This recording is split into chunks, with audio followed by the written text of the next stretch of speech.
Hi guys, and welcome back to my channel. So this video is actually very long overdue. I'm supposed to do this for Valentine's, but well, life. So in this video we're going to talk about the 3 books that is most recommended to me by my romance book club.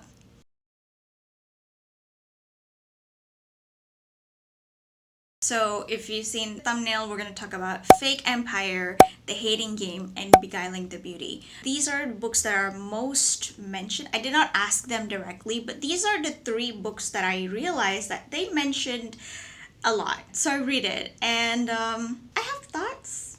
You know, I like romance, I do. But I guess like my expectations was a bit different, and it's kind of different when it comes to books versus dramas. But it wasn't bad. Before I babble on, let's just get into the books, okay? So the first one that I read was The Hating Game. It was okay-ish. I think out of the 3 books that was recommended, this one is probably the most popular. I have seen the Goodreads rating. The Hating Game made me realize that I am not really a fan of hate to love. I'm actually a fan of enemies to lovers. I just realized they're really not the same thing. So the story is about 2 rivals at work, Lucy and Josh. They come from 2 different companies in the same industry, in the publishing industry, that merge for the sake of business continuation. Josh is the more corporate style, you know, like it's just all about the money. Well, Lucy is the kind that is like really passionate about books, really passionate about this stuff. They have 2 very different energies and they collide. They're working in a similar position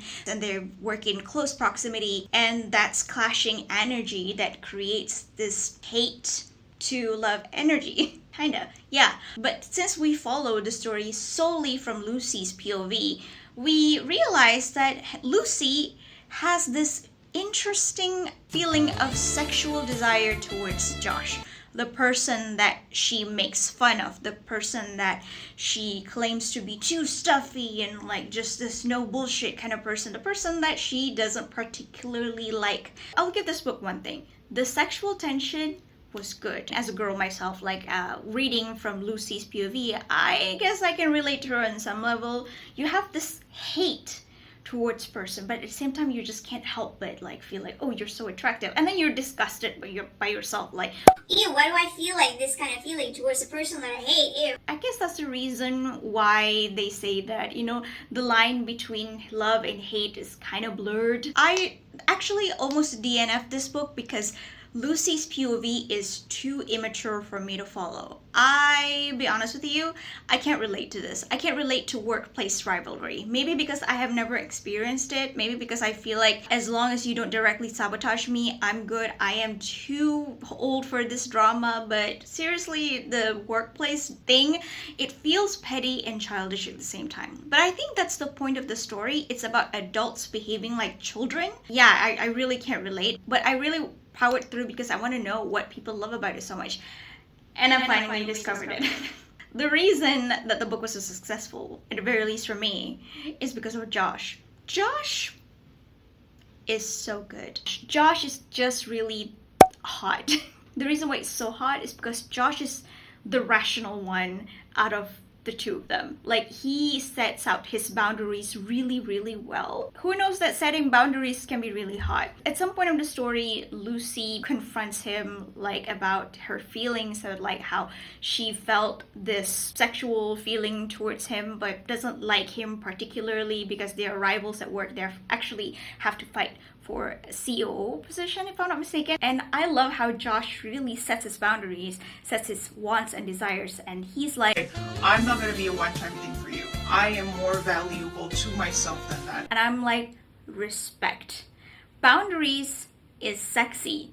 Knowing what you want is sexy. And I love how the author holds up the actual spy scene for about like until 70% of the book to make it really worth it, because it happens in a moment that is also emotional for the both of them. I'm glad that the author didn't make it happen sooner. The way that it happened, when it happened, matches with their emotional transparency, to be exact. Like, they both know what they want and they both have a more deeper understanding of each other's lives and each other's feelings. And I think that's really great. Initially, I was really put off by how Lucy is just so horny all the time. I guess because I've never been into anyone that way. Maybe when I grow up, I do understand how Lucy feels, but for now, I don't. So the spice scene was really extra impactful because the author really holds off the tension, making the payoff really, really more impactful. But more importantly, I loved the ending. I thought it was a very reasonable ending. You know, they were both fighting for a position in the company, but I'm not going to spoil you, but they got a compromise, and it is a good one, and I think it's a rational and a kind of mature of them. We're going to rate this. I'm going to give Josh a 5 out of 5. I love the fact that he is mature. I love the fact that he's realistic. I love the fact that he has boundaries set on him and he knows his self-worth. I also love the fact that he wasn't dramatic and he's also caring. As for Lucy, because I couldn't relate to her, I give it a 2. There's something about characterization that makes me feel like I have seen her character in almost all rom-coms, and I didn't feel like there's any difference here. I think literally the saving grace for her character was that, number one, she knows what she wants. At some point in the story, she just started to surrender. Well, I have the hots for this guy. I might as well just embrace this feeling. And I can respect that because it can get really frustrating when you know that character desires something so much and they keep denying it. At some point in the story, when it's too late, when it's just too painful, everything just turns into chaos. But in this case, she did well. I'm glad that she doesn't just keep denying it. I'm just glad that she at least embraced that desire that she has. And at the very least, talk about it rationally to Josh. And also that one scene in the end where she confronts Josh's family. I thought that scene was brilliant. It was great. She was like a hero. So next, we're going to look at Fake Empire. Fake Empire is actually the ones that I'm most excited about because it's actually related to something that I've been wanting to write. It's a story about rich people, but it is combined with a kind of a trope that I'm not really a fan of, which is arranged marriage, or in this case, contract marriage. It's not really an enemies to lovers. They're not actually enemies. This story is written in dual POV. We have two characters. We have Crew and Scarlett, named after the O'Hara namesake. Scarlett Ellsworth and Crew Kensington. They are like the two richest family. I don't remember exactly what they do, but this is a romance novel, not a family conspiracy. We're not watching Succession, but it's a story about how these two families are getting married and literally becoming like a super rich family. It's a story in how they navigate their married life. This one was fine. It was okay. If I were to compare it with The Hating Game, writing-wise, I actually prefer The Hating Game much more. There's something about Fake Empire's writing style that makes me feel like it's a bit too basic. I feel like it could be refined even more. I've literally have read books on this level that are better written. So it's basically just a story about two very rich people navigating their married life. It's not really a plot-driven story. It's more like a character-driven story on how we see their two personalities clash. Now, if The Hating Game shows like we have a very chirpy Lucy versus the cold and corporate-ish Josh, in Fake Empire, it's a total opposite. I mean, both of them are corporate, really, but Scarlett is just annoyingly girl bossy to the point of unfeeling, while it is Crew who is the one that is trying desperately to make their relationship work. And much like The Hating Game, Scarlett is the one that grates me in the story. But thankfully, though, the writing of the story made it look like a character flaw, which it should. And thankfully, she experienced a character arc. In the beginning, I find it really annoying how she is just so presumptuous about everything. And it's always something that's really annoys me when I read stories that are so melodramatic or something that creates this unnecessary misunderstanding while also just purposefully making the character stupid. We're talking about two characters from an educated family background that could easily just communicate. Or maybe that's the point, these two people, they don't know how to communicate. But I always find it funny how these supposedly smart characters, they just make the most stupid assumption ever without even using their brains to think a bit. There's so many occasions in which Scarlett is being presumptuous. Everything about about everything that Crew does. Like, she just thinks that, oh, he doesn't love me, oh, he's having an affair. have you ever thought of asking or investigating? I don't know, use your money, damn it. But Crew, again, Crew is just amazing. I love him. He kind of subverts the rich guy trope a bit. Crew is just trying so hard to make the marriage work. Considering Scarlett has always talked about how her family is much richer than Crew's family, I'm guessing the author is trying to address this rich people fear of being overpowered by anyone who is lesser than them. Even though technically they're both like the two richest family in the country, it's like an eat the rich fear, but perpetuated by another rich person. Get what I mean? And even though Crew is trying so hard on his part to make the marriage work, it is Scarlett's insecurity that drove him away. I was a bit let down because this is just the kind of trope that I've been trying to stay away for so long because it annoys the shit out of me. This misunderstanding, being presumptuous, is a stupid character move. I'm sorry, I'm not a fan of this. But the funny thing about the writing is that towards the end, for some reason, the story, I don't know whether it's called it evolves or devolves, but it becomes a comedy, a very chaotic one at that. We have like the Christmas ski, where a bunch of dirty family secret being revealed, and Scarlett, she got pregnant, by the way. She's give birth, and then towards the end there's also some few things that were unresolved. Crew's stepmother, who's pregnant by Crew's brother. It's actually the brothers because apparently the father actually had vasectomy, so yeah, that's gonna be an awkward family gathering. There was a last minute conflict on Crew's family's company, but it was just kind of solved just like that. You would think that it would take some time to be solved, but apparently not. It works like magic. Crew also has someone who works for him called Isabel, who has been making moves on him, and for some reason she's still there. If I'm the boss, I'll move that person far away. I will. Another comment is that Crew actually has a friend character called Asher. I love his character. I wish he was there more, but you know, we didn't see much of him. One of the good things about the story is that at the very least it's consistent, and their relationship of course has its ups and downs. But even though I was annoyed with Scarlett's presumptuousness, but at the very least, writing-wise, she was never out of character. I understand that the author is intended for that way. Her character is annoying by design. So for a romance novel, even though I didn't get the business aspect of it as much, I'd say, again, this is not Succession. Crew, I'd give him a 5 out of 5 again. He tries so hard to make everything work. He's not this cold, calculated businessman like we see a lot in like this typical romance novel.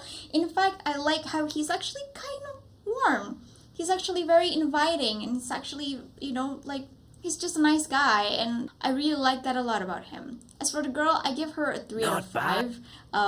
I find that her girl bossy can be very annoying, but at the very least, the writer actually takes time to explain why she is the way she is. There's a really good backstory and how she is so hardened by her family's history. And I thought, okay, I can accept that.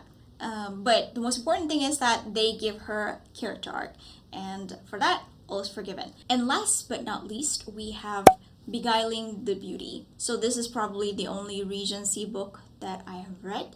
I'm not really a fan of the Regency era. I don't know why.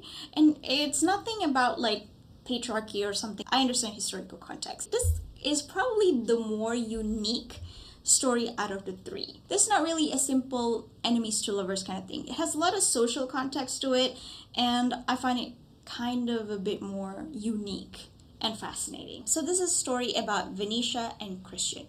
So Christian is a duke and Venetia is a widow. Let's go rewind a bit about how they first meet, or in this case, how Christian first saw Venetia. So Christian fell in love with Venetia at first sight, and at the time she was married to her husband. But unbeknownst to Christian, it is Venetia's husband Tony who is an absolute douchebag who blames Venetia for their childlessness. And one day, unfortunately, Christian bumps into Venetia's husband, who is in a very drunken state. And in his drunken state, he bemoans about the state of his marriage, of how like it is such a terrible state of life, is how like Venetia is the reason for his misfortune. And then he dies. Literally in a short time she remarries again. So we see all of this from Christian's POV. And so Christian immediately assumes that Venetia is just a gold digger. But at the same time, he can't help but feel really obsessed with her, despite of all this quote-unquote red flags that he saw in her. Of course, then we switch over to Venetia's side. Things are not as straightforward. The husband is terrible to her and has been degrading her, insulting her for her quote-unquote infertility. And then he married, if I'm not mistaken, it was a friend, and to cover up an affair kind of thing. It is in a way a win-win solution for the both of them. She gets to have like a social standing, and he gets to cover up his affairs kind of thing. So yeah, it's a mutual agreement. And it's also for her to ensure the future of her sibling, because she has several younger siblings that needs to be married. And speaking of siblings, the writing of this book annoys me the most, because in the midst of our story between Christian and Venetia, we get the story of Venetia's siblings, which I thought was unnecessary, but it also messes with the pacing. And I was like,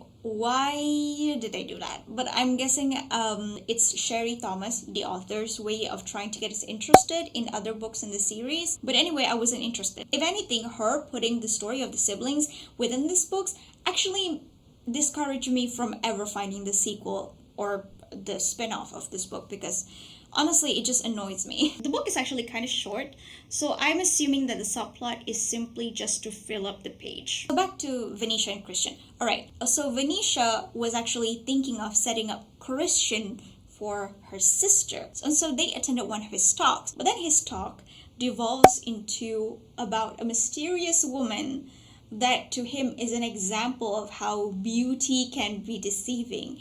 And Venetia, from the details of his words, immediately realized that he was referring to her. And she felt greatly insulted and feel really aggravated about it. Like, who is this man? This man that she never talks to, that she never communicates with, and for some reason made it his business to assume everything about her life based on a very, very biased POV. And it's honestly, it aggravates me too. Like, I would probably freak out. The shameless me would just be like, you don't know anything about my life, mister. You don't know the fact that my husband was a misogynistic prick. You don't know the fact that I have to do this because I am a woman in this era where women literally have nothing. Who are you to judge me? Out of all the 3 books, this guy is the worst. So anyway, of course, after that talk, Venetia feels very, very down on her mood and everything, until she bumps into him on a boat. So throughout the boat trip, she was wearing a veil, so he never really see who she is. And then they start to banter, they have this chemistry, this connection, and they start to have a sexual affair on the boat. So, the story is in a nutshell. A woman unfortunate in marriage, a handsome nerd who has been obsessed with her for years. A simp, you might say. They had an affair, she disappears, he misunderstood her as a whore, he's a cynic and annoyingly so, he's a Darwinian nerd, she's a dinosaur nerd, a beautiful nerd as a matter of fact, everyone thinks she's a whore. The sexual and romantic tension between them is awesome, by the way. I think if I'd say the best out of the 3 books, the banter was good.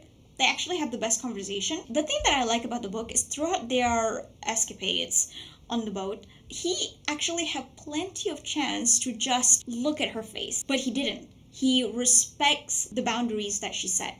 And I was like, yes, King. Thank you very much, at the very least, for that. And the fact that he never sees her face, that he fell for her without ever looking at her beautiful face, because Venetia is described as one of the most beautiful women in the city. I guess he fell for her for her personality, or maybe for her vagina. He actually made a lot of mistakes. I mean, first, he assumes a lot of things about her, even though he doesn't even know her. She thought that she couldn't get pregnant. She thought that she's infertile. But then, shocker, turns out that her husband's the problem. And then when they got married, I thought that maybe they could talk it out. I don't know. He's supposed to be this really smart man, but he only sees other people's flaws but himself. when he's probably the reason why she's the way she is. He thinks that she approached him with a purpose to take revenge or something. Can you blame her? You literally made up this thing about her, like tarnishing her public reputation, and you get nice sweet sex out of it. I don't know if I should feel sorry for him. I really can't. And anyway, yeah, he's too much of a snob to actually try to find the truth himself. Like, he needs to have the truth served to him on a silver platter, instead of having him dig it out himself. This book has probably the best sexual and romantic tension, has the best banter, and probably has a very unique and interesting setup. A misunderstanding between these two people, a guy who presumes so much. I think he could be Scarlet ancestors or something. But anyway, let's rate this, okay? So, the guy, 1 out of 5. I don't like him. He has slandered her reputation in public. And he is very, well, you can say that he has a slight misogynistic thing about him, even though, yeah, he respected her boundaries. But still, the fact that it took him one word from one guy who's clearly drunk and who was never a good person in the first place, and immediately believes this guy. I mean, why are you even a scientist? The girl, 4 out of 5. I like how she cares a lot about her family. I like that she keeps her pride despite everything that's happened to her. She have a lot of self-worth. So yeah, those are the 3 books that I have read that was recommended to me by my romance book club. What do you guys think? Have you read any of these books? Which one do you like the most, by the way? Which one are you gonna read? Let me know. So thank you guys so much for watching, and I will see you guys in the next one. Bye!